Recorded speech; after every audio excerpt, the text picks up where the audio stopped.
जब सिन ने उन्हें सिरिंजेस से भरा बॉक्स दिया था, तब उसने ये नहीं बताया था कि इन्हें इस्तेमाल कैसे करना है। क्या पूरा लिक्विड एक ही इंसान में इंजेक्ट करना है या फिर इसे कई बार यूज किया जा सकता है। वहां मौजूद किसी भी गैंग मेंबर ने पहले कभी ऐसा नहीं सुना था कि किसी सिरिंज में भरा लिक्विड किसी इंसान को ऑल्टर्ड बना सकता है। इसी वजह से रेवन का पहला इंस्टिंक्ट यही था कि वह किसी अजनबी पर इसे टेस्ट करे, वो भी थोड़ी सी मात्रा में, ताकि देखा जा सके कि ये अननोन सब्सटेंस कितना इफेक्टिव है।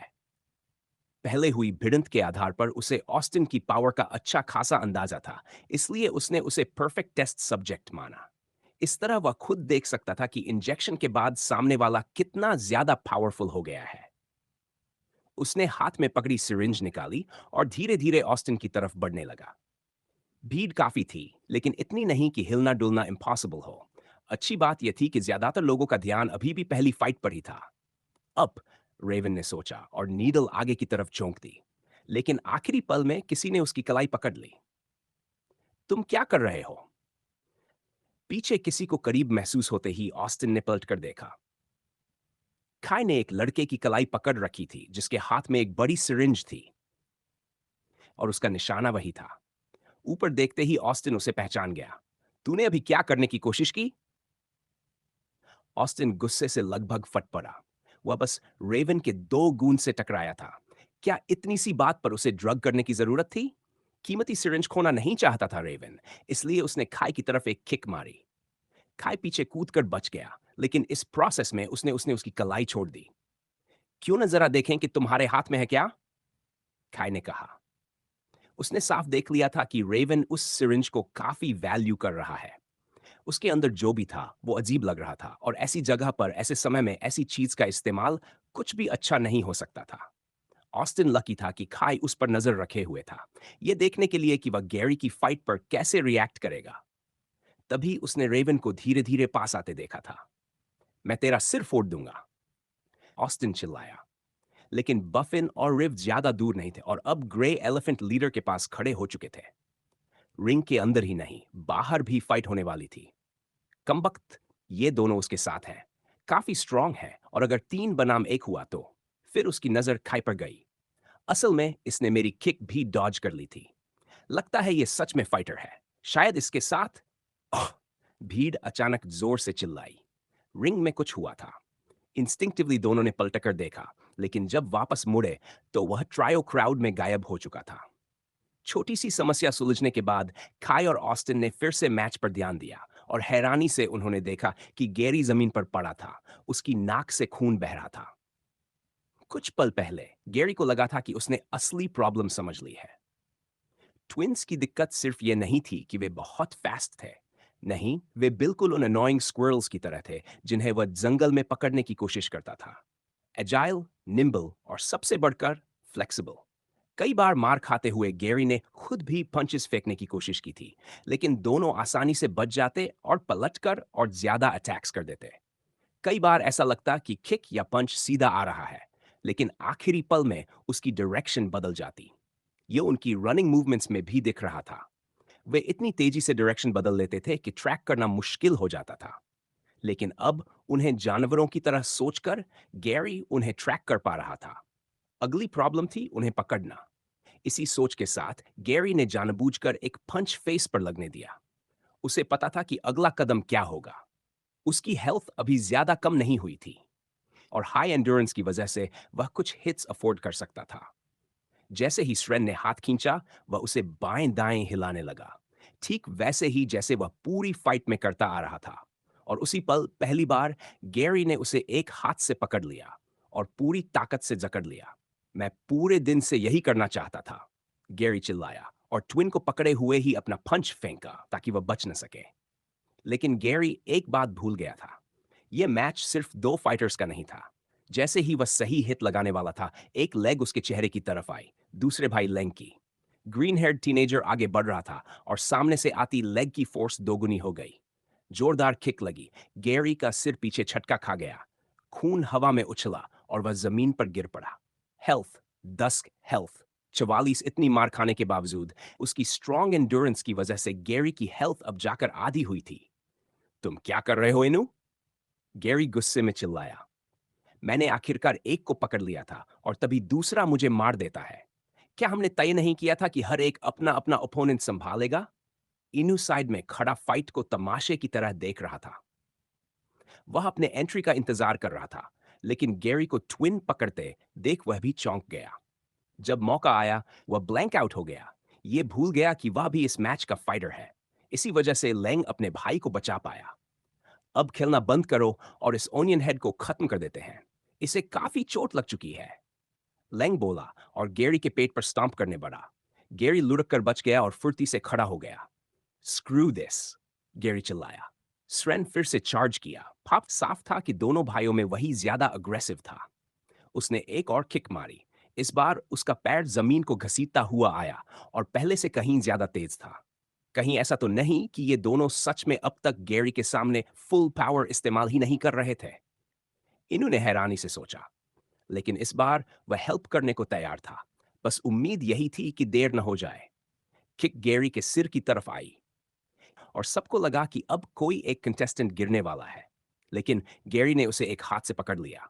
उसका शरीर जरा भी पीछे नहीं हिला और स्रेन बिल्कुल स्टैचू की तरह जड़ हो गया। अब मुझे बेहतर बनने की कोई परवाह नहीं है, गैरी बोला। मैं बस ये फाइट जीतना चाहता हूं। Skill activated charging heart. All stats have temporarily been doubled. Enerscum, स्रेन के पैर को पकड़कर गैरी ने उसे आगे खींचा, उसका बैलेंस तोड़ दिया।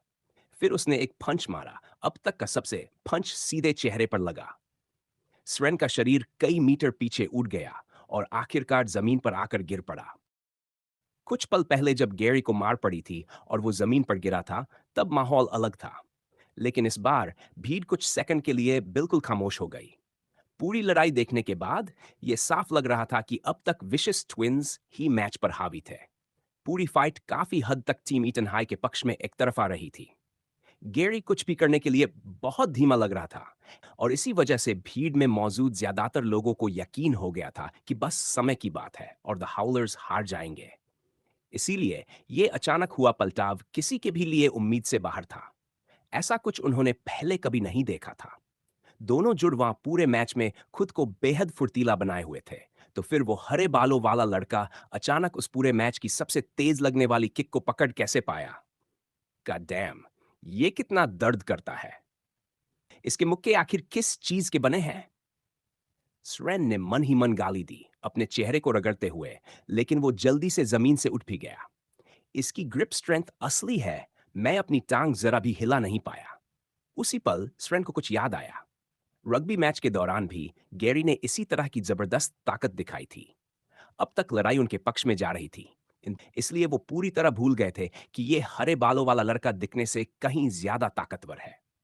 रग्बी बॉल को पकड़कर गैरी खिलाड़ियों की भीड़ के बीच से ऐसे निकल गया था कि आखिरकार पूरी टीम को सिर्फ उसे रोकने के लिए अलग करना पड़ा था।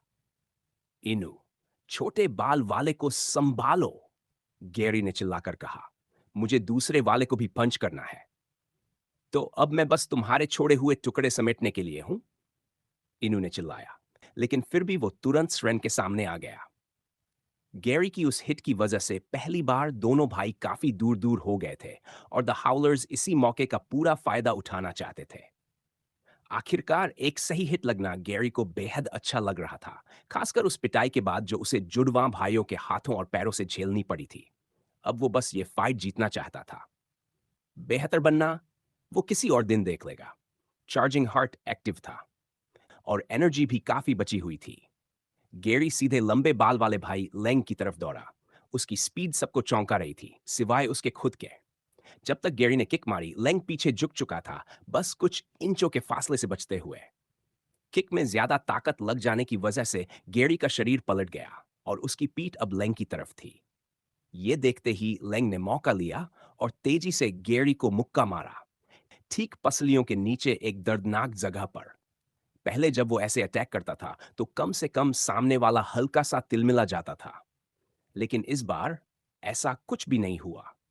गैरी घूमते हुए अपनी मुट्ठी के पीछे वाले हिस्से से वार करने लगा। दुर्भाग्य से लेंग झुक गया और कुछ कदम पीछे हट गया, सोचते हुए कि आखिर चल क्या रहा है। ये मेरी ही गलती है कि मैं इस पूरे ऑनरेबल फाइट वाली बात को इतना सीरियस ले रहा था। गैरी ने खुद को कोसा। मुझे शुरुआत से ही चार्जिंग हार्ट का इस्तेमाल कर लेना चाहिए था, ताकि मेरे स्टैट्स डबल हो जाते। एंड्योरेंस के 28 इफेक्टिव पॉइंट्स के साथ इनके हमले मुश्किल से ही दर्द देते हैं। अब जब गैरी को पता चल गया था कि वो दर्जनों वार झेल सकता है, तब कहीं जाकर उसे चिंता करनी पड़ेगी, तो उसने अपने पंचेस और किक्स काफी खुले तौर पर फेंकने शुरू कर दिए। बिना किसी टेक्निक के लेंग के लिए इन्हें बचाना काफी आसान था, और कभी-कभी उसे गैरी पर हमला करने का मौका भी मिल जाता। मैनेज पे गैरी को क्या हो गया है? क्या सारा एड्रेनलिन उसके दिमाग में चढ़ गया है कि वो मेरी सिखाई हुई हर चीज भूल गया? ऐसे क्यों झूल रहा है? इनू ने कोने से अपने साथी की हरकतें देखते हुए सोचा, लेकिन अफसोस उसे खुद भी अपनी लड़ाई पर ध्यान देना था। इनू ने स्रेन के हमलों को सफलतापूर्वक टालते हुए उसे हे बेल्स के कोने तक पीछे धकेल दिया था। जब भी स्रेन भागने या किसी एक तरफ निकलने की कोशिश करता, इनू अपनी पोजीशन बदल लेता ताकि उसे आसानी से निकलने का मौका न मिले। एक बार फिर स्रेन ने कोशिश की, और इस बार इनू ने कुछ अलग किया। उसने जमीन पर टांग घुमाई, मिट्टी को ऊपर उछालते हुए। धूल उड़ गई और उसका कुछ हिस्सा स्रेन की आंखों में चला गया। इन्नू झपट्टा मारकर आगे बढ़ा। तभी एक मुक्का उसकी तरफ आया और उसके सीने से टकराया। फिर भी वो आगे बढ़ता रहा, स्रेन की बांह को पूरी तरह फैलने दिया, जिससे उसकी ताकत थोड़ी कम हो गई। उसी पल इन्नू ने पकड़ बनाई और अपने हाथ स्रेन की गर्दन के पीछे जकड़ लिए। अब मैंने तुम्हें पकड़ लिया है, ये सब यहीं खत्म होता है, इन्नू ने कहा। दोनों लड़ाइयां अब निर्णायक मोड़ पर थीं, और भीड़ को समझ नहीं आ रहा था कि किस तरफ देखे। वहीं व्हाइट रोज के दोनों एजेंट्स की नजरें एक पल के लिए भी गैरी से नहीं हटी थीं। तुमने भी नोटिस किया है ना? फ्रैंक ने पूछा। बिल्कुल, सेडी ने जवाब दिया। उसकी स्पीड, उसके चेहरे का भाव, सब कुछ पहले से अलग है, ये समझ में नहीं आता। वो गैरी लड़का साफ तौर पर स्ट्रगल कर रहा था, और अगर वो एक्टिंग कर रहा था, तो वो अब तक का सबसे बेहतरीन एक्टर है जिसे मैंने देखा है। दूसरे लोग भले ही उसके अचानक बदले हुए अंदाज से उलझन में हों, लेकिन फ्रैंक और सेडी दोनों ऑल्टर्ड थे। उनकी नज़र इन चीज़ों को पहचानने में ज़्यादा तेज़ थी, और पुलिस फोर्स में काम करने की वजह से उन्हें ऐसे संकेतों पर हमेशा ध्यान देना पड़ता था। ये लड़ाई रग्बी गेम की तरह ही है। चार्जिंग हार्ट के साथ भी मैं इन्हें पकड़ नहीं पा रहा हूं। हाँ, एंड्योरेंस जबरदस्त है, लेकिन आखिरकार वो मुझे हरा ही देगा। गैरी ने सोचा। अब उसे शक होने लगा था कि शायद लेंग ही दोनों भाइयों में ज्यादा तेज है, या फिर स्रेन को पकड़ पाना सिर्फ सरप्राइज की वजह से हुआ था। रुको, सरप्राइज? गैरी के दिमाग में अचानक एक आइडिया आया। उसने फिर से एक पंच फेंका और देखा कि लैंग बगल में सरक गया, बाल बाल बचते हुए, और पलटकर वार किया, उसके कंधे पर हिट लगाते हुए। गैरी ने एक किक घुमाई और जुड़वा पीछे हट गया, उसे भी बचाते हुए, और बदले में अपनी किक चला दी। मैं सही था। ये लोग जिस तरह से अटैक करते हैं, ये मेरी ही स्पीड पर लड़ रहे हैं। इतना कि वो बस उतना ही बचता है ताकि सही समय पर काउंटर कर सके, वरना वो भी मुझे हिट करने के लिए बहुत स्लो पड़ जाता। डैम! मानना पड़ेगा, ये लोग सच में खतरनाक हैं, अगर वो जानबूझकर इतने नैरो तरीके से बच रहा है। गेरी की बात सही थी। जुड़वा चाहे तो इससे कहीं ज्यादा तेज चल सकते थे, लेकिन उनकी फाइटिंग स्टाइल यही थी, ओपोनेंट की स्पीड से मैच करना, और फिर उससे जरा सा तेज बनकर उसे हरा देना। इसी तरीके से उन्होंने ईटन हाई के ज्यादातर लड़कों को सिर्फ 2 लोगों में गिरा दिया था। लेकिन अब गैरी उसी स्किल को उनके खिलाफ इस्तेमाल करने वाला था। वो आगे बढ़ा, खुद को बिल्कुल सही पोजीशन में सेट किया, और अपनी दाईं बांह से वार करने के लिए तैयार हो गया। ये एक फिनिशिंग मूव था, जिसमें उसकी पूरी ताकत झोंकी जाने वाली थी। मैं इसकी बांह देख सकता हूं, मैं साइड में हटूंगा और काउंटर करूंगा, इसे और जोर का हिट दूंगा, ये भी डॉज हो जाएगा। लेंग ने सोचा। वो हरे बालों वाले लड़के से सतर्क था। उसे पता था कि सामने वाले के पास सिर्फ जबरदस्त एंड्योरेंस ही नहीं, बल्कि पंचेस और किक्स में इतनी ताकत भी है कि वो सच में खतरा बन सकता है। उसे काउंटर पॉइंट पर आना था। जब गैरी आगे बढ़े, तभी हमला करना था, ताकि उसकी फॉरवर्ड फोर्स का इस्तेमाल उसके खिलाफ किया जा सके। लेंग आगे बढ़ ही रहा था, सही समय पर हटने की तैयारी में। तभी one stat point has been allocated into dexterity. Your base dexterity is now at 7. Current dexterity 14. अचानक गैरी का हाथ मिड स्विंग में ही तेज हो गया। उसकी गति एकदम बढ़ गई। पूरी ताकत के साथ और लैंग के आगे की तरफ आते हुए वो मुक्का सीधे उसके चेहरे पर लगा। उसका शरीर हवा में पलटा और फिर जमीन पर आ गिरा। ये सबके लिए साफ था, लैंग अब अपने दम पर उठने वाला नहीं था। ये देखते ही व्हाइट रोज के दोनों मेंबर्स एक ही नतीजे पर पहुंचे। ऐसे अचानक पावर और स्पीड में बर्स्ट ये ऑल्टर्ड स्टेट का साइन है, सेडी ने कहा। फ्रैंक, मुझे लगता है हमें इस पूरे केस में इस बच्चे की इंपॉर्टेंस फिर से इवैल्यूएट करनी होगी। गैरी की बाहां अब भी पंच की हालत में आगे बढ़ी हुई थी और उसका सिर नीचे फर्श की तरफ झुका हुआ था। उसने जो भी ट्रेनिंग की थी वो इतनी छोटी अवधि की थी कि लड़ाई के बीच वो लगभग सब कुछ भूल ही गया था, लेकिन फिर भी किसी तरह उसने वो वार निकाल ही लिया। एक तरह से गैरी को उम्मीद थी कि कुछ और होगा, कि उसका ओपोनेंट फिर से उठ खड़ा होगा, लेकिन सिर उठाने से पहले ही कुछ और घट गया। लैंग को हिट करने के बाद गैरी का स्वागत एक छोटी सी लेकिन बेहद सुखद सरप्राइज से हुआ, सिस्टम मैसेज से। क्वेस्ट रिवॉर्ड 500 एक्सपी, एक्सप 542, 882 क्वेस्ट पूरा हो चुका था। सच कहें तो गैरी को बिल्कुल उम्मीद नहीं थी कि सिर्फ एक ही हिट में सब कुछ खत्म हो जाएगा। वो तो ये भी सोच रहा था कि जरूरत पड़ी तो अपना छोटा स्टैट बूस्ट एक बार और इस्तेमाल करेगा, लेकिन दो अलग अलग एनर्जी फोर्सेस एक साथ लगने की वजह से वो वार लेंग के लिए बहुत ज्यादा भारी पड़ गया। सिस्टम मैसेज मिलने का मतलब ये भी था कि स्रेन भी हार चुका है। जब गैरी ने सिर उठाया तो उसे इनु का चेहरा दिखा। उसकी हालत बहुत अच्छी नहीं लग रही थी, वो हाँफ रहा था, लेकिन स्रेन भी उसी तरह जमीन पर पड़ा हुआ था। वो कमबख्त बहुत ही फिसलन भरा था, बिल्कुल सांप जैसा, इनु ने कहा। मैं उसे ठीक से पकड़ नहीं पा रहा था। उसका शरीर इतना फ्लेक्सिबल था, लेकिन पेट पर 2-3 नीज पड़ने के बाद वो काफी स्लो हो गया। इनु ने ऊपर देखा, आधी उम्मीद में कि शायद उसे गैरी की मदद करनी पड़ेगी, लेकिन ये देखकर हैरान रह गया कि उसका दोस्त अपनी लड़ाई भी जीत चुका था। हालांकि गैरी का चेहरा भी कुछ खास अच्छी हालत में नहीं लग रहा था। दोनों ने एक दूसरे की तरफ देखा और मुस्कुरा दिए, जैसे ही उन्हें एहसास हुआ कि वो जीत चुके हैं। लेडीज एंड जेंटलमैन, आप सबने देख लिया है, आज रात के डेब्यूट मैच के विनर्स हैं द हूलर्स। अनाउंसर ने चिल्लाकर ऐलान किया। भीड़ में जोरदार चीयर्स गूंज उठी। काफी लोगों ने दिए गए ऑड्स पर अच्छी खासी कमाई की थी, जबकि कुछ लोग शिकायत भी कर रहे थे। ये वो लोग थे जिन्होंने सेफ खेलते हुए ट्विंस पर बेट लगाया था। पैसे हारने की जुजलाहट के बावजूद वो भी एक एंटरटेनिंग फाइट की कद्र कर सकते थे और इसलिए चीयरिंग में शामिल हो गए।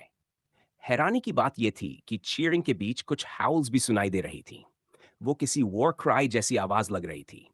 साफ था कि गैंग के नाम की वजह से लोगों ने ज्यादा पी रखी थी और भेड़िए की नकल करने लगे थे। लेकिन मेंबर्स को ये काफी सूट कर रहा था और शायद आगे चलकर ये किसी ट्रेडिशन की तरह बन भी जाए, खासकर तब जब उनमें से कोई किसी टफ दौर से गुजरे। ऑस्टिन अभी भी अपनी ख्यालों में डूबा हुआ था, गैरी के बारे में सोचते हुए। आखिरकार हरे बालों वाला लड़का जीत गया, ऑस्टिन ने सोचा। थोड़ा स्लॉपी जरूर था, लेकिन जिस नजर से उसने वो पंच मारा वो मुझे पसंद आई। ऑस्टिन हल्का सा मुस्कुरा दिया। ये शाम की पहली फाइट थी, लेकिन यहां तक आ जाने के बाद भी वो सोच रहा था कि रुके या फिर बस यहीं से दिन खत्म कर दे। आखिरकार उसने वो देख लिया था जो खाई उसे दिखाना चाहता था। तो तुम्हें क्या लगता है? उसके पास खड़े लड़के ने पूछा। क्या तुम हमारे छोटे से गैंग में शामिल होकर अपने लिए कोई बेटर फ्यूचर देख पा रहे हो? ऑस्टिन की नजर अब भी गैरी पर टिकी हुई थी। इनू ने गैरी की गर्दन के चारों ओर बांह डाल रखी थी और उसके हरे बालों को उलझाते हुए क्राउड को बो कर रहा था। वो पूरी तरह शो बोटिंग कर रहा था, अपनी मेहनत से कमाई हुई जीत का पूरा मजा ले रहा था। उधर स्रेन और लेंग भी संभलते हुए उठ चुके थे और अरीना से बाहर जा रहे थे। उन्होंने हाथ तक नहीं मिलाया। वैसे भी गैरी को उनसे किसी तरह की रिस्पेक्ट की उम्मीद नहीं थी, लेकिन इतनी जोरदार फाइट के बाद उनके लिए जो गुस्सा गैरी के अंदर था वो जैसे उसके शरीर से निकल गया। तुमने जो मुझसे पहले पूछा था, उसके हिसाब से मैं यही मानूं कि तुम चाहते हो मैं तुम्हारे गैंग में शामिल हो जाऊं? ऑस्टिन ने बात समेटते हुए कहा। यह द हाउलर्स को इंट्रोड्यूस करने का अच्छा तरीका था, खासकर जब ऑस्टिन को इनू में पहले से दिलचस्पी थी। क्या तुम्हें नहीं लगता कि यह तुम्हारे पहले वाले प्लान से ज्यादा इंटरेस्टिंग होगा? खाई ने जवाब दिया। मैंने अपना जवाब पहले ही दे दिया था, ऑस्टिन बोला। मैं किसी ऐसे इंसान को फॉलो नहीं करता जो मुझसे कमजोर हो। अगर तुम सच में चाहते हो कि मैं तुम्हारे गैंग में शामिल हो, तो मुझे बताना कि कब तुम और मैं हाथ आजमाएंगे। ऑस्टिन काफी एक्साइटेड लग रहा था, खासकर काई की अर्लियर फॉर्म देखने के बाद।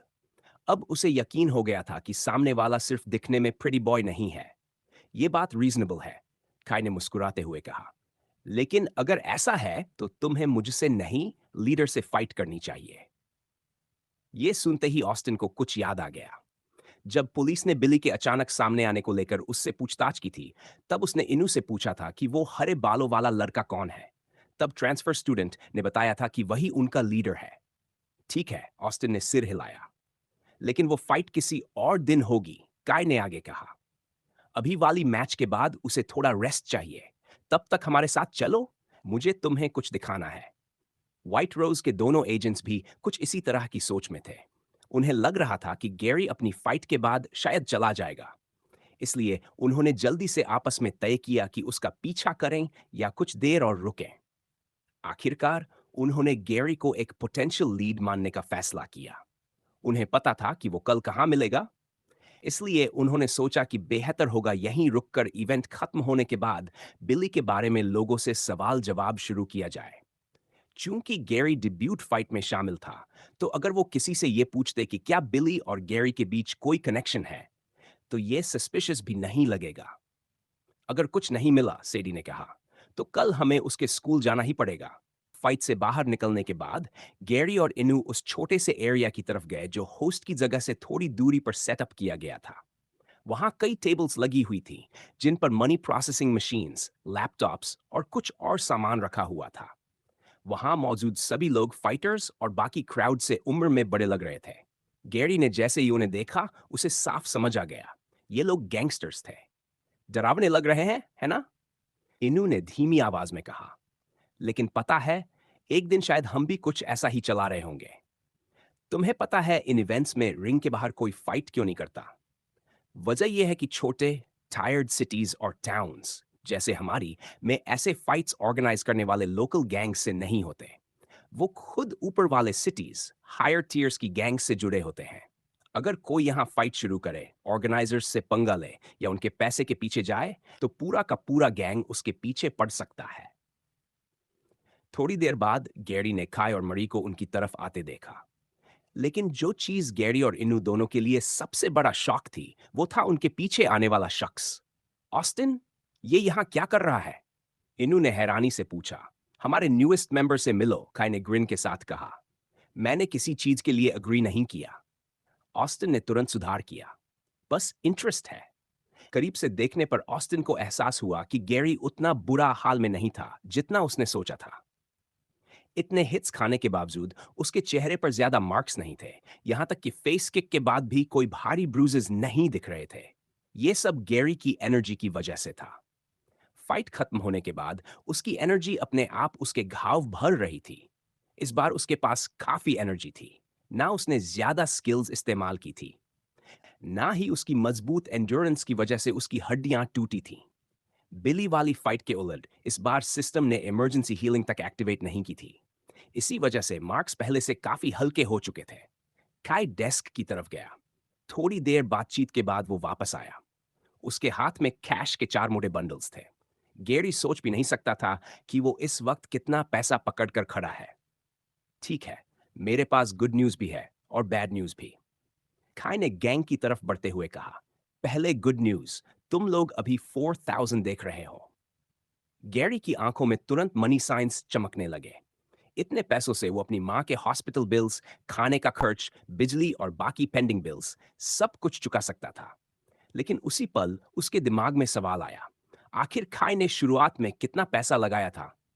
खोबी कैरोकी क्लब में जिन लोगों को उसने खाया था, उनसे मिला कुल कैश तो बस कुछ 100 के आसपास ही था। अब बैड न्यूज, काय ने आगे कहा।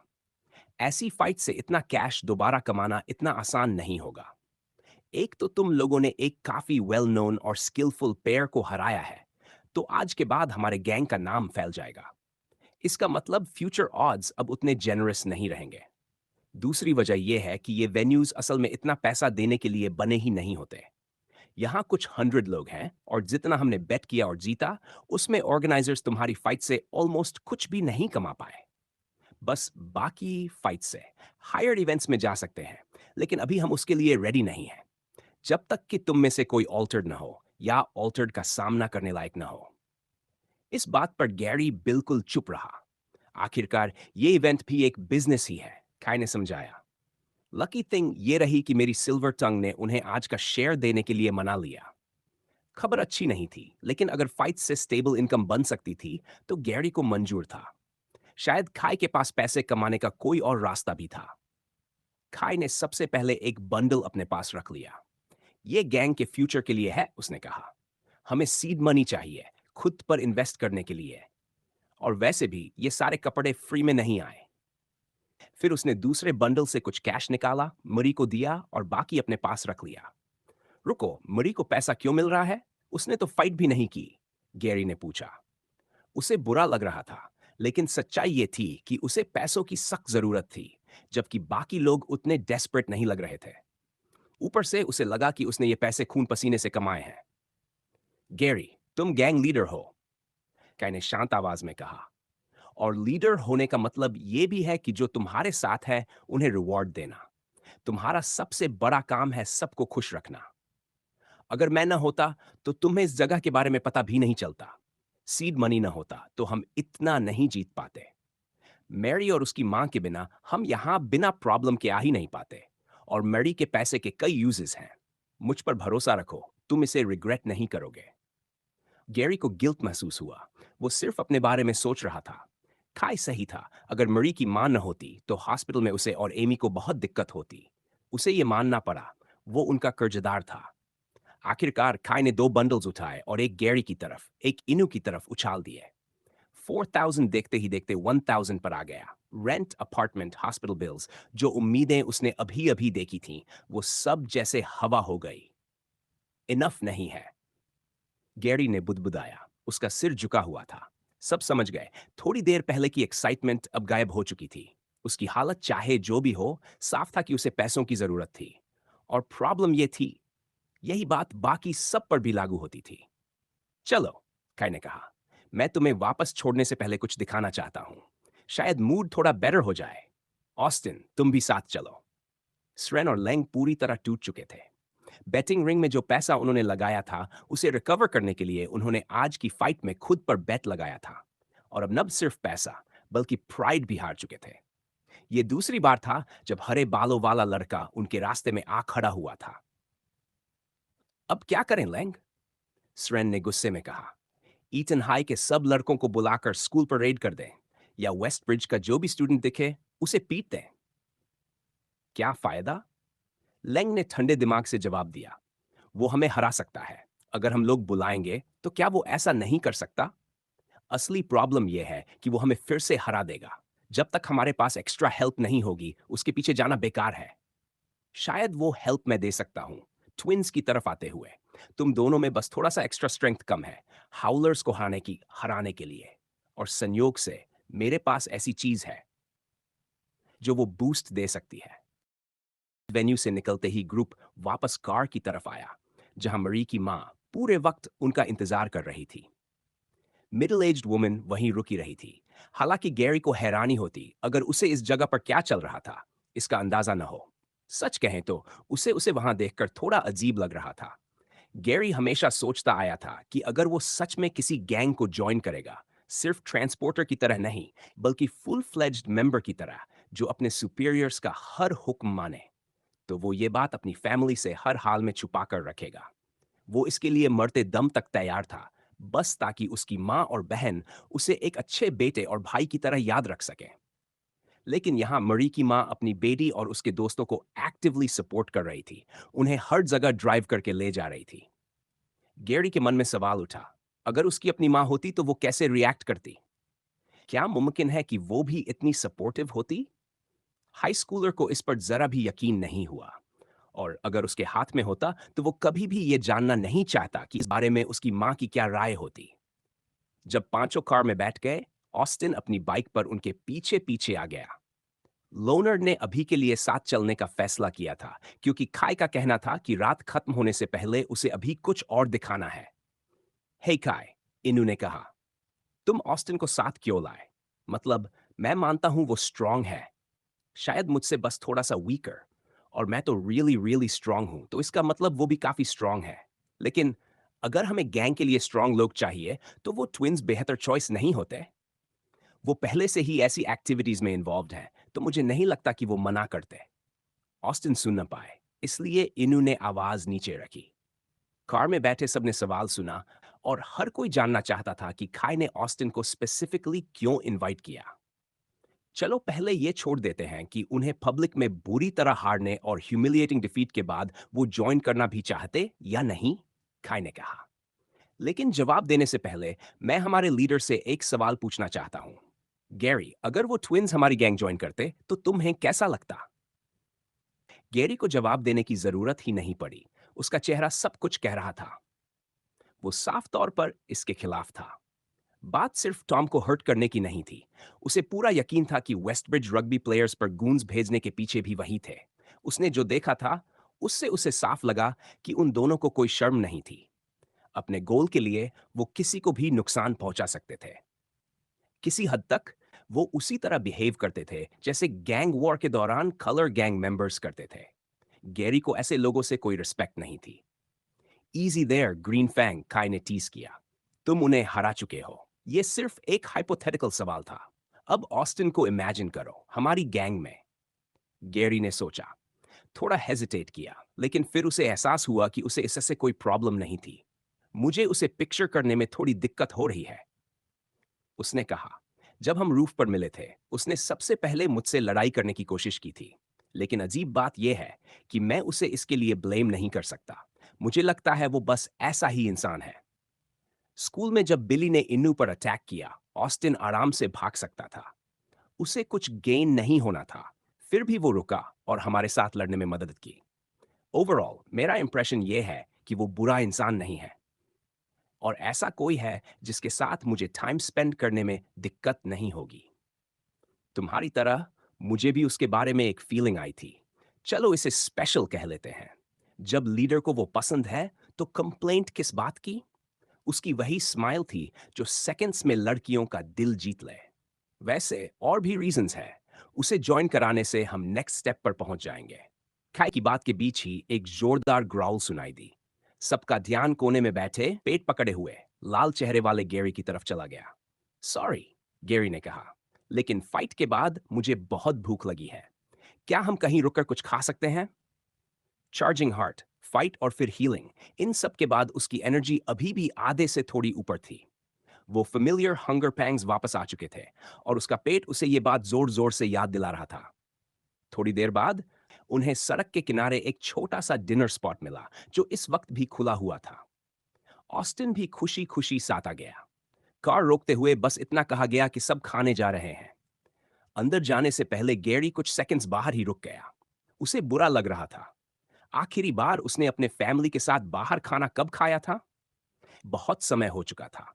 वो लोग अफोर्ड ही नहीं कर पाते थे, और आज वो ये कीमती पैसा खर्च करने जा रहा था। अगर वो रोड पर नहीं होते तो वो किसी वाइल्ड एनिमल की तलाश में निकल जाता। लेकिन दूसरों के साथ रहते हुए ऐसा करना मुमकिन नहीं था।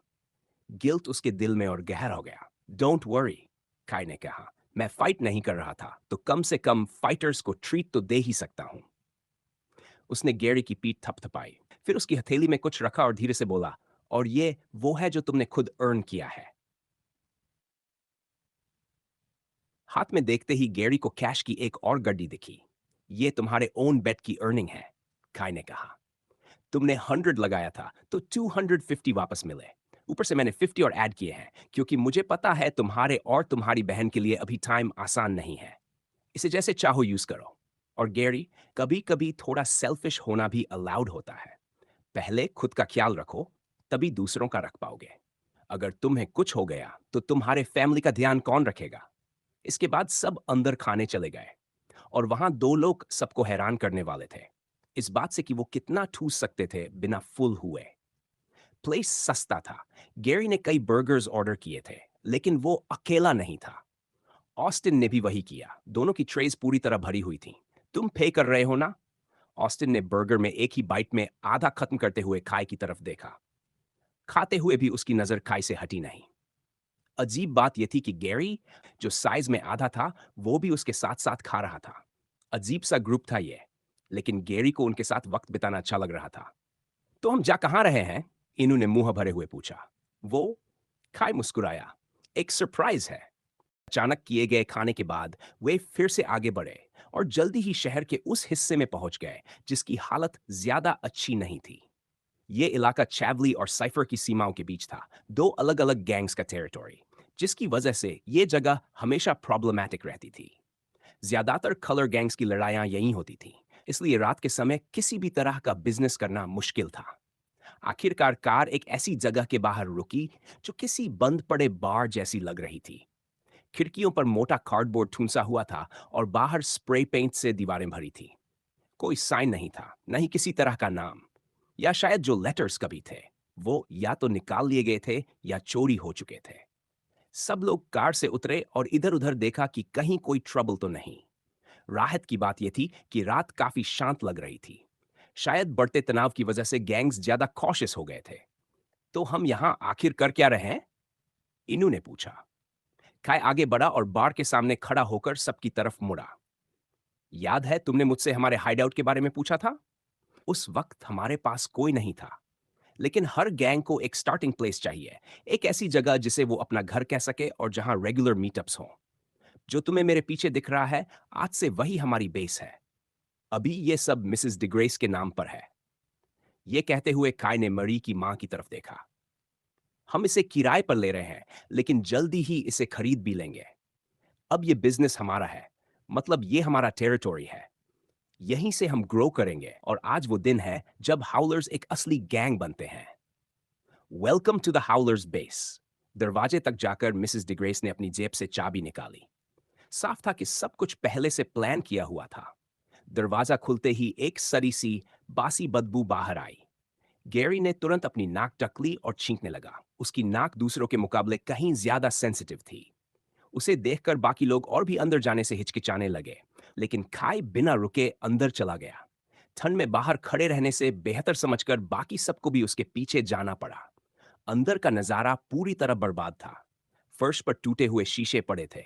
हर तरफ धूल जमी थी। कहना मुश्किल था कि आखिरी बार यहां कोई कब आया होगा। फिर भी जगह काफी बड़ी थी और कुछ चीजें ऐसी थीं जिनका इस्तेमाल किया जा सकता था। एक बड़ा बार एरिया था जो हैरानी की बात है कि ज्यादा खराब नहीं हुआ था। बस स्टूल्स और ड्रिंक्स चाहिए थी। इसके अलावा पूरे हॉल में पूल टेबल्स फैली हुई थीं, कुल 8। लगता है पहले ये पूल क्लब रहा होगा, इन्होंने कहा। काफी नीट है, अगर मुझसे पूछो तो। शायद पहले। मरी ने फर्श पर पड़ी एक ग्लास बॉटल को लात मारते हुए कहा। अभी तो ये जगह पूरी डंप है। रेनोवेशन में ढेर सारा पैसा लगेगा। डंप है या नहीं, थोड़ा इमेजिनेशन इस्तेमाल करो, काय मुस्कुराया। हमारे पास सीड मनी है और हमारे पास हाथ हैं। थोड़ी मेहनत से हम इसे साफ कर सकते हैं और कुछ चीजें खरीद कर इसे अच्छा बना सकते हैं। मिस डिग्रेस बारटेंडर होंगी, उन्हें एक्सपीरियंस भी है और उनकी ब्यूटी से ओल्डर कस्टमर्स भी आएंगे। डील यह है कि रेंट और बाकी एक्सपेंसेस निकलने के बाद हाउलर्स को प्रॉफिट्स का 10% मिलेगा। और इस एरिया का क्या? तुम जानते हो, ये जगह आइडियल नहीं है। काय को यह बात अच्छी तरह पता थी। शायद इसी वजह से रेंट इतना सस्ता था और ये जगह छोड़ी गई थी। ऐसे इलाके में बिजनेस चलाने के लिए प्रोटेक्शन चाहिए होती है। देखने से लगता था कि यहाँ पहले भी काफी फाइट्स हो चुकी होंगी और आखिरी ओनर ने हार मान ली होगी। अभी के लिए बिजनेस सिर्फ दिन में खुलेगा, काय बोला। इसे पूल क्लब की तरह चलाएंगे, यूनिवर्सिटी स्टूडेंट्स या हाई स्कूल स्टूडेंट्स के लिए, जो स्कूल के बाद यहाँ आ सके। हम सब स्कूल्स में जाते हैं, लोगों को जानते हैं, बस उन्हें इनवाइट करो। हेक, ऑस्टिन अपने स्कूल का टॉप डॉग है। वो तो प्रैक्टिकली उन्हें फोर्स ही कर सकता है यहाँ आने के लिए। Guaranteed customers. बाद में हम रात में भी खोलेंगे और रेवेन्यू स्ट्रीम्स बढ़ाएंगे। और वो कब होगा? इनू ने पूछा। जब हम इतने कॉन्फिडेंट हो जाएं कि कोई इस जगह को छू भी ना सके। जब हाउलर्स का नाम सिर्फ अंडरग्राउंड फाइटिंग इवेंट्स में नहीं, बल्कि बाकी गैंग्स के बीच भी जाना जाए। और मैं कलर गैंग्स की ही बात नहीं कर रहा। अभी शैबी है, लेकिन घबराओ मत, ये बस शुरुआत है। कैने मुट्ठी भींच ली। पहली बार था जब बाकी लोगों ने उसे किसी चीज के लिए इतना पैशनेट देखा। उसके हर शब्द में एक्साइटमेंट थी। उसका सपना साफ था, टॉप तक पहुंचना, और लगता था वो इसके लिए कुछ भी कर सकता है। हर दिन थोड़ा थोड़ा करके हम यहाँ आएंगे। तुम और इनू ट्रेनिंग जारी रख सकते हो और ये बिली से दूर एक सेफ प्लेस होगी। मरी स्टॉक संभालेगी, पैसे हैंडल करेगी और बाकी चीजें उसे बिजनेस की अकाउंटेंट समझो। हे, ऑस्टिन चिल्लाया, तुम कुछ भूल रहे हो। मैंने अभी तक किसी चीज के लिए अग्री नहीं किया है। डील याद है ना मेरी? प्लान अच्छा है, लेकिन अगर स्ट्रेंथ नहीं है तो कुछ भी काम नहीं करता। अगर तुम मुझे भी नहीं हरा सकते तो बाहर वालों को कैसे हराओगे? तभी काई ने गैरी की तरफ देखा। गैरी, तुम मेरे साथ टॉप तक उठना चाहते हो, है ना? अपनी सिचुएशन बदलना चाहते हो? उसके लिए हमें ऑस्टिन चाहिए। तो क्या कहते हो? बातचीत सुनकर गैरी समझ गया कि काई उससे क्या चाहता है। ऑस्टिन, ये थोड़ा अनफेयर नहीं है? मरी बोली। गैरी अभी अभी फाइट से निकला है, कल नहीं कर सकते ये बेवकूफी भरी फाइट। गैरी अंदर ही अंदर सोचने लगा। उसकी एनर्जी पूरी थी, हेल्थ पूरी थी। वो असल में लड़ाई के लिए परफेक्ट कंडीशन में था। New quest received. A person wishes to test your strength. Task: knock out or make your opponent submit. Reward: quest message देखते ही गैरी का मन लगभग तय हो चुका था। ऑस्टिन को हराकर ही वो उसे हाउलर्स में शामिल कराएगा। अब तक खाई की बात मानना हमेशा हरे बालों वाले इस टीनेजर के फायदे में ही रहा था। और अभी अभी जब उसने इस जगह को लेकर खाई का पैशनेट स्पीच सुना था, तो उसका भरोसा और भी मजबूत हो गया था कि उसका दोस्त पहले से ही अगले दर्जन भर स्टेप्स प्लान कर चुका है। खाई ऐसा इंसान था जो सच में स्टेटस को बदलना चाहता था। अगर खाई कह रहा था कि गैंग को ऑस्टिन चाहिए, तो गैरी को पूरा यकीन था कि इसके पीछे एक से ज्यादा वजहें होंगी। इसी सोच के साथ हाई स्कूलर पूरी सीरियसनेस के साथ लड़ने वाला था। बस एक चीज थी जिसने उसे थोड़ा क्यूरियस किया: क्वेस्ट रिवॉर्ड। ट्विंस के साथ लड़ाई के वक्त सिस्टम ने ऐसा नहीं किया था, लेकिन इस बार रिवॉर्ड को सीक्रेट रखा गया था। ऐसा आखिरी बार तब हुआ था जब मैंने उस ऑल्टर्ड हंटर से फाइट की थी। शायद ये मुझे कोई और स्किल चूज करने देगा या कुछ उतना ही अच्छा। कौन जाने, हो सकता है सिस्टम ने अभी डिसाइड ही न किया हो और सब कुछ मेरी परफॉर्मेंस पर डिपेंड करता हो। उफ, टॉम होता तो इस तरह की चीजों के बारे में ज्यादा जानता। शायद मुझे बहाना बनाकर कहना पड़े कि मुझे मुझे कोई नया गेम मिला है और उससे सवाल पूछ लूं। गैरी ने मन ही मन सोचा। वो कमरे के एक तरफ जाकर खड़ा हो गया, टूटे हुए कांच के टुकड़ों पर पैर रखते हुए, और स्टैंस ले ली। ऑस्टिन ने समझ लिया कि सामने वाले ने फाइट एक्सेप्ट कर ली है, इसलिए वो भी कमरे के दूसरी तरफ जाकर खड़ा हो गया। बाकी लोग बार की तरफ खिसक गए, वहां जगह थोड़ी साफ थी। अब वो रास्ते से हट चुके थे और आराम से फाइट देख सकते थे। वहीं दूसरी ओर मारी की माँ मिस डिग्रेस बार के पीछे खड़ी थी। वो बचे खुचे अल्कोहल बॉटल्स को सॉर्ट कर रही थी, मानो उनके पीछे फाइट हो ही नहीं रही हो।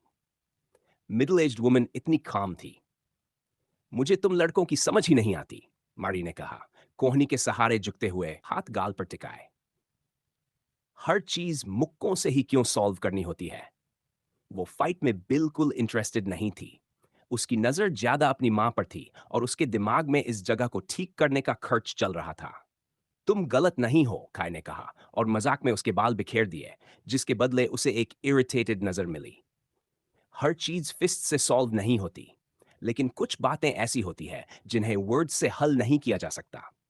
ऊपर से हम ऐसे इलाके में हैं जहां यूनिवर्सल लैंग्वेज ही वायलेंस है। आज उन्हें उनके फिस्ट से बात करने दो।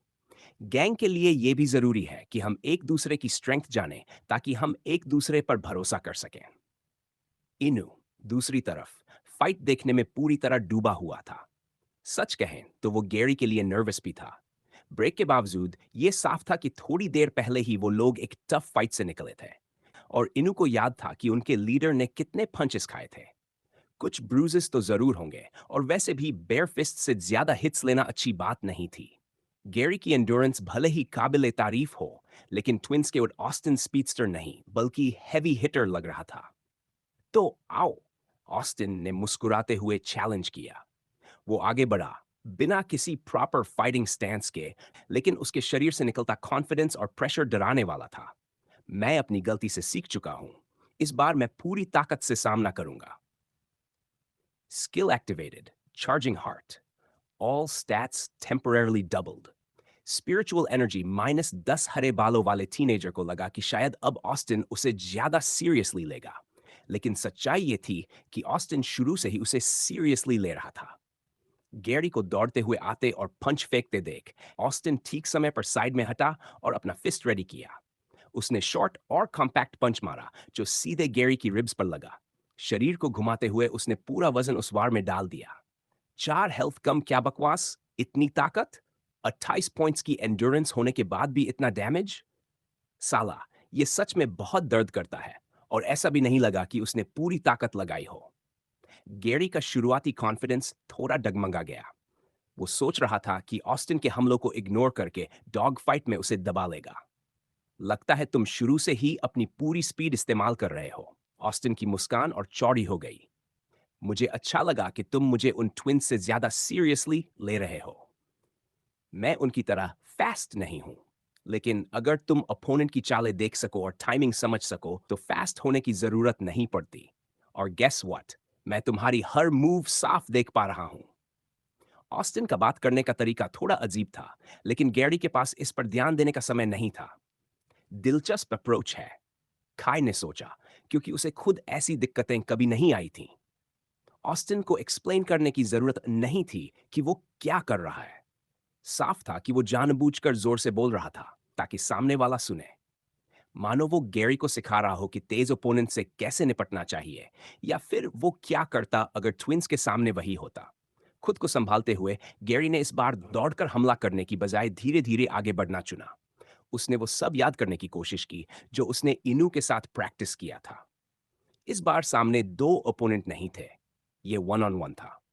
मैं ये कर सकता हूं, गैरी ने मन ही मन कहा।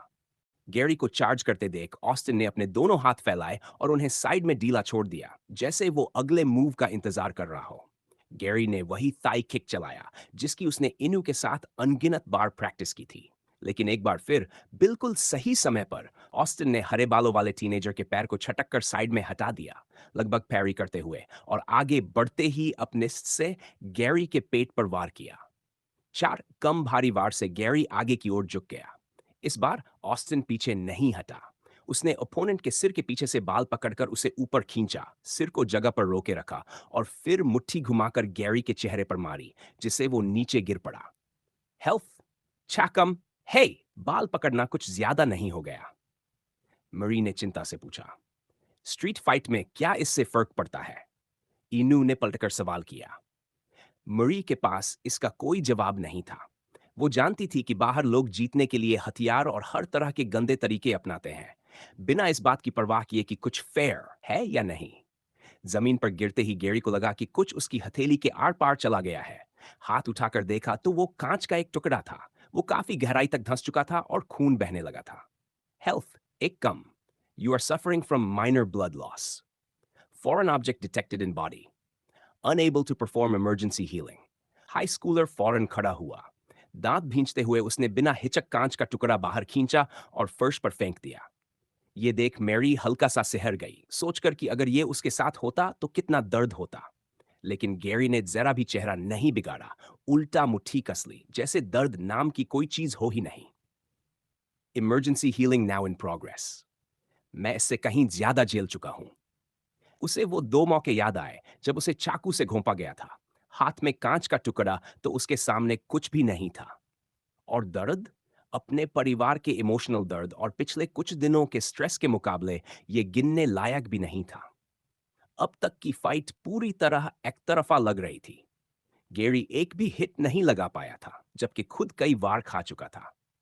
ये विशेष ट्विंस वाली लड़ाई का रिपीट लग रहा था। फर्क बस इतना था कि इस बार गैरी ने शुरुआत से ही चार्जिंग हार्ट इस्तेमाल कर लिया था, यानी अब उसके पास बढ़त लेने के लिए कुछ और नहीं बचा था। यही तो डर था, इनू ने आ भरी। गैरी जैसे इंसान के लिए ये मैचअप सबसे खराब है। हमारा लीडर नेचुरल स्पीड, स्ट्रेंथ और एंडोरेंस से ब्लेस्ड है, जो उसे काफी मार सहने देता है। उसे कुछ बेसिक स्किल्स भी आते हैं, इसलिए वो एवरेज थग को गिरा सकता है। सामने वाला ट्रेन्ड भी हो तो उसकी एंड्योरेंस और स्ट्रेंथ उसकी कमी पूरी कर देती है। लेकिन ऑस्टिन, वो नेचुरल स्ट्रीट फाइटर है। साफ दिखता है कि उसे कोई ट्रेनिंग नहीं मिली, कोई पैटर्न नहीं। वो बस इंस्टिंक्ट के हिसाब से वो करता है जो उस पल सबसे सही लगता है। गैरी ने अभी इतना नहीं लड़ा कि ऐसे अनऑर्थोडॉक्स फाइटर से निपट सके। काय भी यही सोच रहा था। इनू जैसा ट्रेंड लड़ाका ऑस्टिन से निपटने के लिए ज्यादा सूटेड होता, जो अपनी स्किल्स को अपने फाइटिंग स्टाइल के साथ इस्तेमाल कर सके। इन दोनों के बीच की फाइट देखने में उसे दिलचस्पी भी होती, या फिर किसी ऐसे इंसान की जरूरत होती जो ऑस्टिन से कहीं तेज या कहीं ज्यादा ताकतवर हो। दुर्भाग्य से गैरी इनमें से कोई भी नहीं था। कम ऑन गैरी, मुझे पता है तुम्हारे अंदर ये है। पहली बार तुमने खुद से फाइट के लिए हामी भरी है। मैं महसूस कर सकता हूं। तुम भी गोल देखने लगे हो, है ना? बड़ी तस्वीर में ऑस्टिन बस हमारी लंबी और कांटों भरी राह का एक छोटा सा कंकड़ है। अगर हमें ऊपर पहुंचना है तो तुम्हें उसे गिराना होगा, काई ने सोचा। यहां तक कि उसके लिए भी लोनर से लड़ना आसान नहीं होता, और वो 100% श्योर नहीं था कि जीत पाता। गैरी की किक्स और पंचेस अपने ओपोनेंट तक पहुंच ही नहीं पा रहे थे। ऑस्टिन का स्टाइल ट्विंस जैसा नैरो डॉजिंग वाला नहीं था, फिर भी उतना ही, अगर उससे ज्यादा नहीं, इफेक्टिव था। हरे बालों वाले टीनेजर के पास अभी एक अनएलोकेटेड स्टैट पॉइंट था, लेकिन उसे यकीन नहीं था कि सिर्फ स्टैट बूस्ट से जीत मिल जाएगी, चाहे वो किसी भी स्टैट में डाले। वो मुझे इसलिए काउंटर नहीं कर रहा कि मैं स्लो हूं, बल्कि इसलिए कि उसकी आंखें बहुत तेज हैं। डेक्सटेरिटी इससे नहीं बदलेगी। स्ट्रेंथ में डालने का क्या फायदा जब मैं उसे हिट ही नहीं कर पा रहा? एंड्योरेंस तो पहले ही बेहिसाब है, फिर भी उसके पंचेस दर्द दे रहे हैं। कम ऑन गैरी, दिमाग लगाओ। कुछ तो होगा जिससे मैं इसे हरा सकूं। एक बार फिर चार्ज करते हुए गैरी ने अपने शरीर को वही करने दिया जो उसने कई बार ट्रेन किया था। ऑस्टिन ने कई डेस्परेट मूव्स की उम्मीद की थी, लेकिन रग्बी की तरह टैकल करने की उसने कल्पना भी नहीं की थी। पास पहुंचते ही हरे बालों वाले टीनेजर ने लोनर की कमर पकड़ ली और कसकर जकड़ लिया। तुमने पकड़ लिया, लेकिन अब करोगे क्या? ऑस्टिन चिल्लाया। उसने दोनों हाथों को जोड़कर हथौड़े की तरह गैरी की पीठ पर दे मारा। चार कम गैरी ने पकड़ नहीं छोड़ी। उसने ऑस्टिन की कमर को और जोर से जकड़ा और पूरी ताकत से स्क्वीज करने लगा। मुझे खुद नहीं पता मैं क्या कर रहा हूं, लेकिन और कर भी क्या सकता हूं? गैरी ने सोचा, उम्मीद करते हुए कि उसकी डबल स्ट्रेंथ काम आ जाए। उधर ऑस्टिन लगातार दोनों हाथों से उसकी पीठ पर वार करता रहा। हेल्थ, चार कम, 77। क्या तुम लोगों ने उसकी पीठ से आवाज सुनी? इनू ने बाकी दो की तरफ देखा, जिनके चेहरे पर वही दर्द झलक रहा था जो वो मन ही मन गेरी के साथ शेयर कर रहे थे। अब क्या करूं? मैं यूं पकड़े तो नहीं रह सकता। ड्रेन क्लॉ इस्तेमाल करूं? नहीं, नहीं कर सकता। बाकी तीन लोग देख रहे हैं। एक और वार नीचे आकर पड़ा, और ये पिछले वाले से भी ज्यादा भारी था। हेल्थ, छकम उसी पल गेरी ने ऑस्टिन को उठाने की कोशिश की। लोनर को यह महसूस हुआ, लेकिन वो इस ख्याल पर हंसी पड़ा। क्या तुम्हें सच में लगता है कि यह काम करेगा जब तुम मुझे अपनी पीठ पर लगातार वार करने दे रहे हो? अगर जल्दी हार नहीं मानी तो मैं तुम्हारी पीठ तोड़ दूंगा। ऑस्टिन चिल्लाया और फिर से दोनों हाथ ऊपर उठाकर नीचे दे मारे। हेल्थ, सातकम गैरी को समझ नहीं आ रहा था कि ऑस्टिन हर वार के साथ और ज्यादा ताकतवर हो रहा है, या फिर उसकी एंड्योरेंस धीरे धीरे टूट रही है। एक बात साफ थी, अब हर हिट पहले से कहीं ज्यादा दर्दनाक लग रही थी। जब मैं उसे उठाने की कोशिश कर रहा हूं, तब मुझे पता चल रहा है कि मैं करीब हूं। बस थोड़ी और ताकत चाहिए। क्या अभी वो स्टैट पॉइंट स्ट्रेंथ में डाल दूं? गैरी ने सोचा। चार्जिंग हार्ट के साथ एक स्टैट पॉइंट दो जितना असर करता नहीं भी काफी नहीं होगा। मुझे और स्ट्रेंथ चाहिए। ये सोचते हुए उसे वो एक पल याद आया जब उसने अपनी लिमिट से ज्यादा ताकत निकाल ली थी। जब उसने अपनी बहन के जख्मी चेहरे को देखा था। जब उसने देखा था कि उन लोगों ने उसके साथ क्या करने की कोशिश की थी। ऑस्टिन के वार सहते हुए गैरी ने दर्द को दबाया और उन लोगों के बारे में सोचा जो उस पर निर्भर थे। उसकी बहन और अस्पताल में पड़ी उसकी मां। अगर मैं बस थोड़ा और मजबूत होता, एक बार तो मदद कर दे। बेकार सिस्टम। बीपीएम तेजी से बढ़ रहा है। 160, 170। ऑस्टिन को नहीं पता था कि वो कल्पना कर रहा है या नहीं, लेकिन उसे सच में गैरी के शरीर में धड़कनें महसूस हो रही थीं, और वो भी अविश्वसनीय रफ्तार से।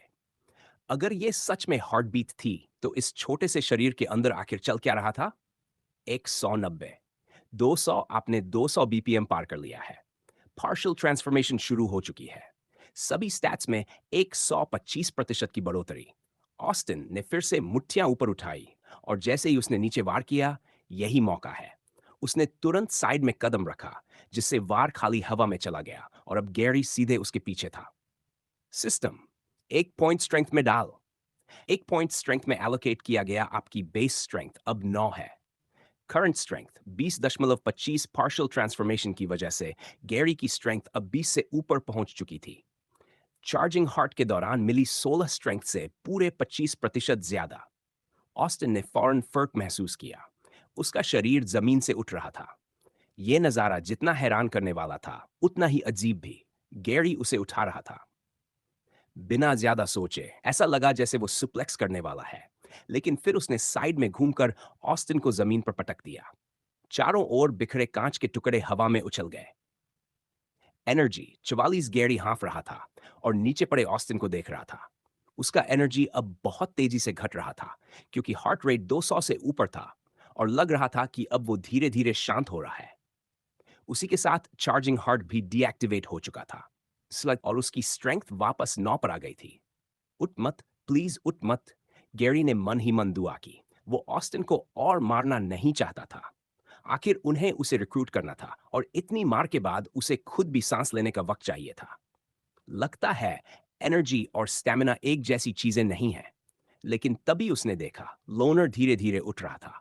उसने मुंह से निकली लार पोंछी और सीधे गैरी की आंखों में देखा। ये आदमी तो पूरा टैंक है। मैं चार्जिंग हार्ट फिर से यूज कर सकता हूं, लेकिन शायद मेरे पास इसे हराने की ना तो ताकत बचेगी ना एनर्जी।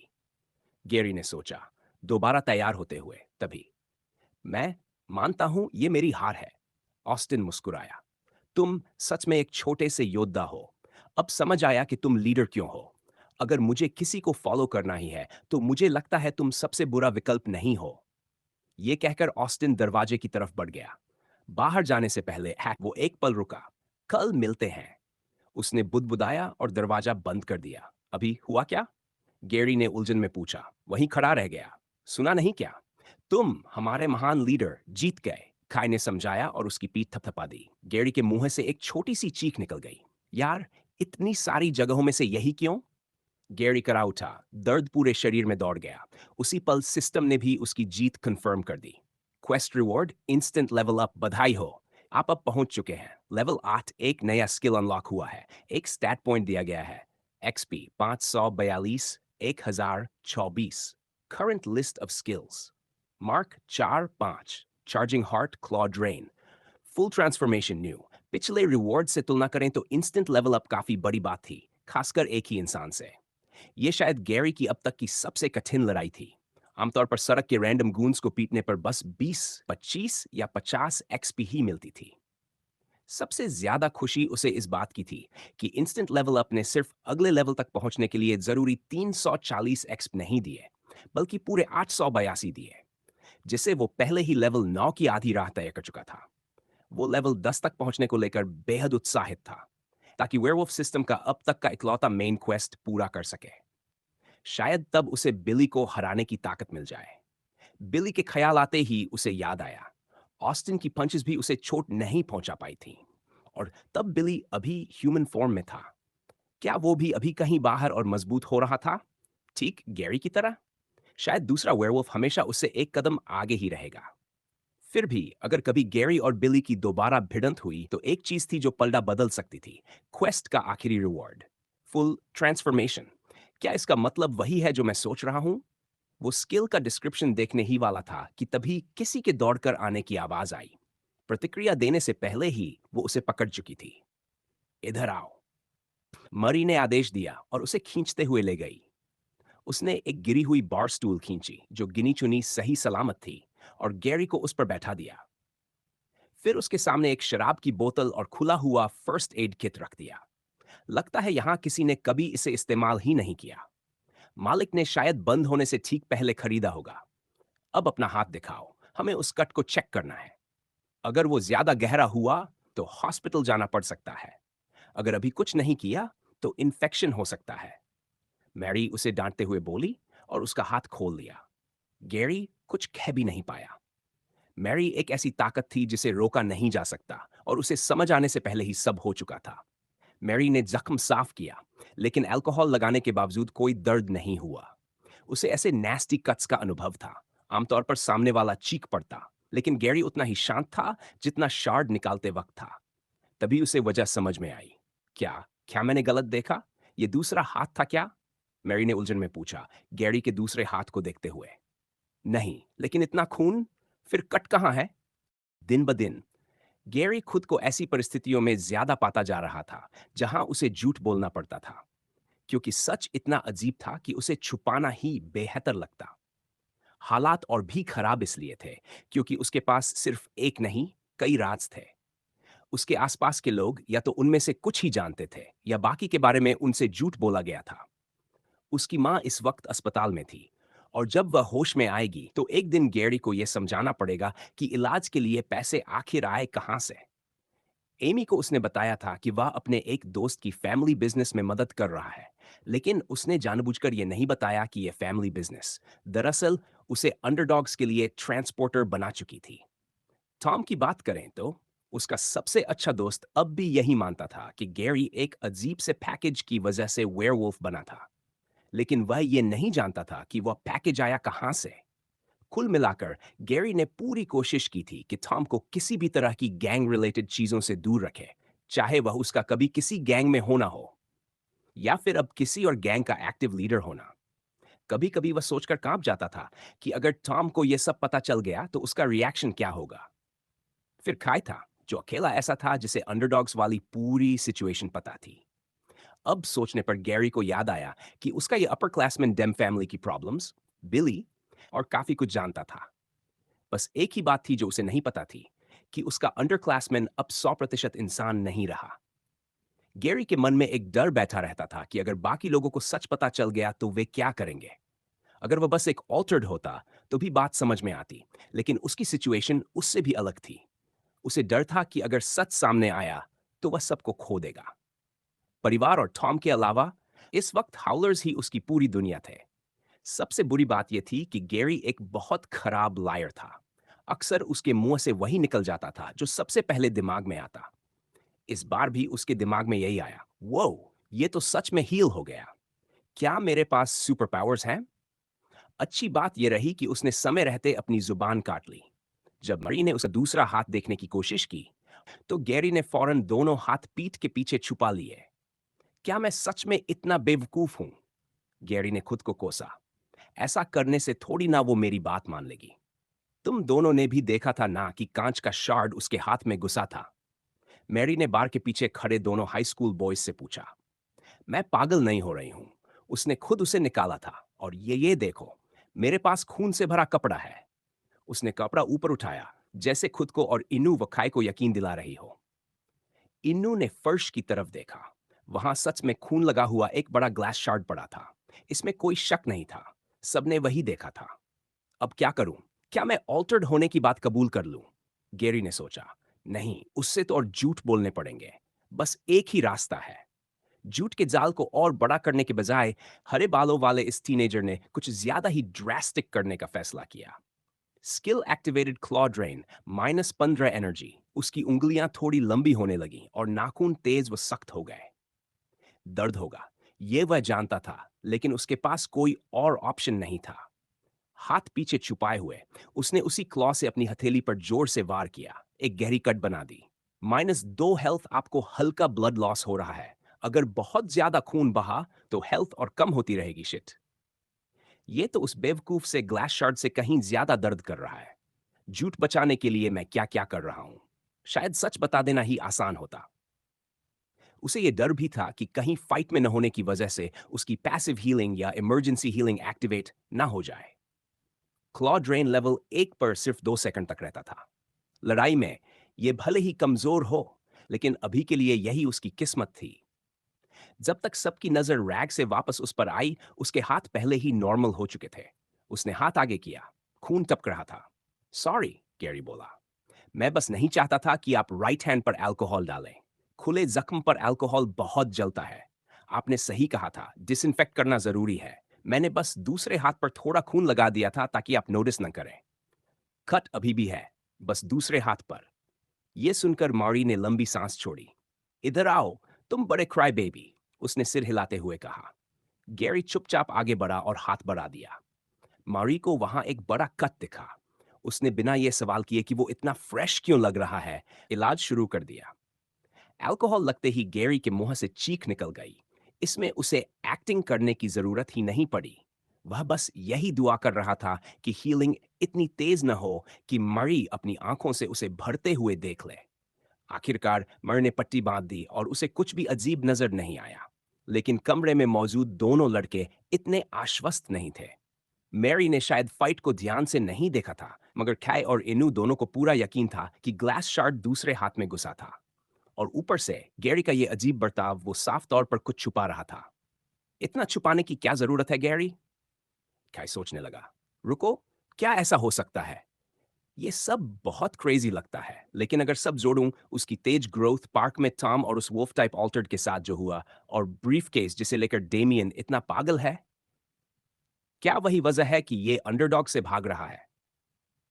काय के पास अपने इस कंक्लूजन को टेस्ट करने का कोई तरीका नहीं था। सीधे कन्फ्रंट करने से कुछ हासिल नहीं होने वाला था। उसे या तो इंतजार करना होगा या कोई ऐसा तरीका ढूंढना होगा जिससे गैरी खुद ही सच उगल दे। उसे यह भी नहीं पता था कि वह सच के कितने करीब पहुंच चुका है। फिलहाल उसने तय किया कि वह अपने गैंग लीडर के इस राज को राज ही रहने देगा। ये तो मजेदार होता जा रहा है। ब्लीच ब्लॉन्ड टीनेजर के चेहरे पर एक बड़ी सी ग्रिन फैल गई। अगर ये सच निकला तो मेरे प्लान्स की प्रोग्रेस को हम सीरियसली एक्सेलरेट कर पाएंगे।